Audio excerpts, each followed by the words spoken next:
দোয়াটা শুধু আমার সাথে একবার পড়ে যাবেন, কোথাও লিখতেও হবে না, মুখস্থও করতে হবে না। একবার পড়বেন, দুইবারও না।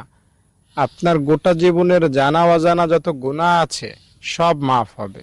ছোট গুনার কথা বলছি না, বড় বড় গুনাহ, যেমন মিথ্যা বলেছেন, হিংসা করেছেন, নামাজ পড়েন নাই, রোজা রাখেন নাই, সুদ খাইছেন, এই রকমের মারাত্মক ভয়ঙ্কর লেভেলের গুনাহের কথা আমি আপনাকে জানাচ্ছি। ইনশাআল্লাহ এই দোয়াটা এতই অ্যাকশনে ভরপুর, যেই পড়বে সাথে সাথে অ্যাকশন। এই দোয়াটা যদি আজকে ফেরাউনও পাঠ করত, ফেরাউনের গুনাহ আল্লাহ মাফ করে দিতেন। তাই আপনি তো ফেরাউন না, ফেরাউনের মতো তো গুনাহ আপনার নাই। আপনাকে আল্লাহ তাআলা নিশ্চিতভাবে ক্ষমা করবেন। দোয়াটা পড়লেন মানে নিষ্পাপ হয়ে গেলেন, বাবু একদম মায়ের পেট থেকে বের হয়েছেন ওই রকম হয়ে যাবেন। হাদিস শরীফে এসেছে, নবীজি বলেছেন 5 বার যদি কেউ